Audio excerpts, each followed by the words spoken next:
আজকের পিঠাপুলি আয়োজনে তোমাদের সাথে গোকুল পিঠে শেয়ার করব। কোনো লিকুইড দুধ নয়, গুঁড়ো দুধ থেকে মাওয়া বানিয়ে এই পিঠাটি আমি তৈরি করেছি। লিকুইড দুধ থেকে মাওয়া তৈরি করতে অনেকটা সময় লাগে। অনেক সময় বাজারের কেনা মাওয়াগুলো খুব একটা ভালো হয় না। সেই কথা মাথায় রেখে আজ আমি তোমাদের সাথে গুঁড়ো দুধ দিয়ে কিভাবে ঝটপট গোকুল পিঠে বানিয়ে নিতে পারবে সেটাই শেয়ার করব। তো এখানে 2 কাপ গুঁড়ো দুধ আছে। গুঁড়ো দুধটা আমি এবার একটি পাত্রে নিয়ে নিচ্ছি। ভিডিওটি স্কিপ না করে প্লিজ দেখতে থাকো, তোমাদের ভীষণ ভালো লাগবে।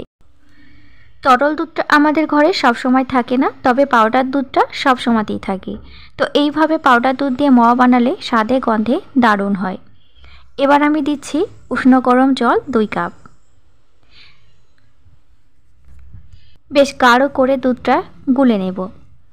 পাতলা করে গুলে নিলে মাওয়া বানাতে একটু টাইম লাগবে, আমি একটু গাঢ় করে গুলে নিচ্ছি। এইভাবে গুলে নেওয়ার পরে আমি এবার গ্যাসের চুলাতে বসিয়ে দেব। গ্যাসের ফ্লেমটা কখনোই বাড়ানো যাবে না, একদম মাঝারি থেকে লো আঁচে রাখতে হবে। অনবরত নাড়াচাড়া করতে হবে যেন তলাতে লেগে না যায়। প্রয়োজনে তোমরা চিনি ব্যবহার করতে পারো, তবে গুঁড়ো দুধের ভেতরে যথেষ্ট মিষ্টি আছে আর মাওয়াটা এমনিতেই তৈরি করার পরে মিষ্টি লাগে। তো এখানে আমি চিনি ব্যবহার করছি না, তবে প্রয়োজনে তোমরা এখানে দিতেই পারো। দেখো ফ্রেন্ডস, এখানে মাওয়া পুরো তৈরি হয়ে গেছে। এই মাওয়াটি তৈরি করতে আমার 5 থেকে 7 মিনিট টাইম লেগেছে। আমরা এখানে 2 লিটার বা 1 লিটার দুধকে জাল করে মাওয়া বানাতে গেলে প্রায় আধা ঘন্টারও বেশি সময় লেগে যেত। দেখো ফ্রেন্ডস, মাওয়াটা দানাদার হয়ে গেছে আর সুন্দর কালার এসেছে। এবার আমি এক সাইড করে রেখে দিচ্ছি, এটাকে ঠান্ডা করে নেব। সুগার সিরাপের জন্য এখানে 2 কাপ জলের সঙ্গে আরও 2 কাপ চিনি দিলাম। আজকে সুগার সিরাপ একটু আঠালো চিটচিটে হবে। ফ্লেভারের জন্য কয়েকটি মশলার টুকরো দিয়ে দিলাম। মাওয়াটা ঠান্ডা হয়ে গেছে, একটি পাত্রে উঠে নিচ্ছি। তারপর হাতে লাগিয়ে নেব সামান্য করে ঘি। ঘিটা লাগিয়ে নিলে খুব সুন্দরভাবে মাওয়ার পিঠাগুলো তৈরি করা হবে। তো এখানে ঘিয়ের প্রয়োজন নেই, মাওয়া থেকে এমনিতেই তেল বেরোয়। দেখো ফ্রেন্ডস, এবার ছোট ছোট করে আমি মাওয়া থেকে পিঠা বানিয়ে নিচ্ছি। এই পিঠাগুলোই হবে গোকুল পিঠার পুর। তো গোকুল পিঠাতে সচরাচর মাওয়ার পুরটাই দিতে হয়, আর মাওয়ার পুরটা দিলে খেতে বেশি ভালো লাগে। তবে এই পর্যায়ে তোমরা এখানে নারিকেলের পুরটাও দিতে পারো। তো বেশ বড় করেই আমি মাওয়া থেকে পিঠাগুলো বানিয়ে নিচ্ছি। যত বেশি মাওয়ার পুর দেওয়া যাবে গোকুল পিঠা খেতে তত বেশি ভালো হবে। এইভাবে তোমরা গুঁড়ো দুধ থেকে মাওয়া বানিয়ে দেখো, সময় যেমন কম লাগবে তেমন ঝটপট বানিয়ে নেওয়া যাবে। আবার যখন ইচ্ছা হবে তখন বানিয়ে নিতে পারবে। এখানে বাজার থেকে দুধ কিনে আনার কোনো প্রয়োজন নেই, একদম শর্টকাটে গোকুল পিঠা বানিয়ে নিতে পারবে। টেস্ট কিন্তু একই রকম হবে।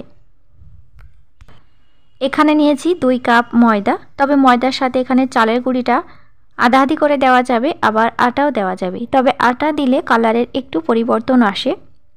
সামান্য করে লবণ দিলাম। এবার অল্প অল্প ঠান্ডা জল দিয়ে ব্যাটার বানিয়ে নেব। এই ব্যাটারে আর কিচ্ছু লাগবে না, শুধু জল আর সামান্য লবণ।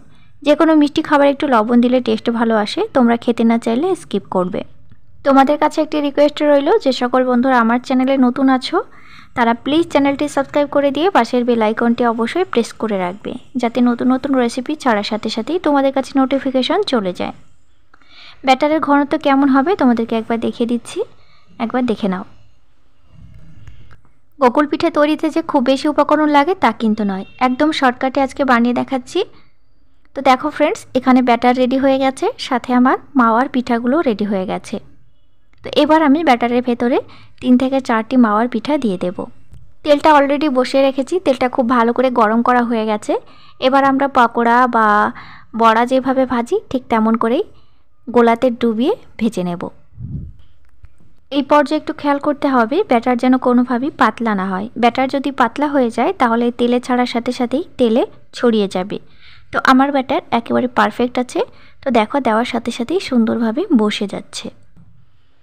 পিঠার কালার অবশ্যই তোমরা তোমাদের পছন্দ মতো রেখে দেবে। যদি একটু সাদা কালার রাখতে চাও তাহলে একটু কম ভাজবে, আর একটু লালচে কালার করতে চাইলে একটু বেশিক্ষণ ধরে ভেজে নেবে। তো আমি একটু লালচে ব্রাউন কালার ধরাবো, তো একটু বেশিক্ষণ ধরে ভেজে নিচ্ছি। এই পর্যায়ে কিন্তু তোমরা তুলে নিতে পারো। মাঝে মধ্যে বাজারের কেনা মাওয়া দিয়ে এইভাবে গোকুল পিঠা বানাতে গেলে এই পিঠার পেট ফেটে কিন্তু এই মাওয়াটা বেরিয়ে যায়। আমার সাথেই অনেকবার হয়েছে। তো আমি এখানে বাড়ি থেকে মাওয়া বানিয়ে পিঠাগুলো বানিয়ে নিই, একটা পিঠে ফাটবে না। তো আমি সাথে সাথেই সুগার সিরাপে দিয়ে দিয়েছি। সুগার সিরাপে দিয়ে এবার আমি নাড়াচাড়া করে ঢাকনা দিয়ে রেখে দেবো প্রায় 10 মিনিটের জন্য।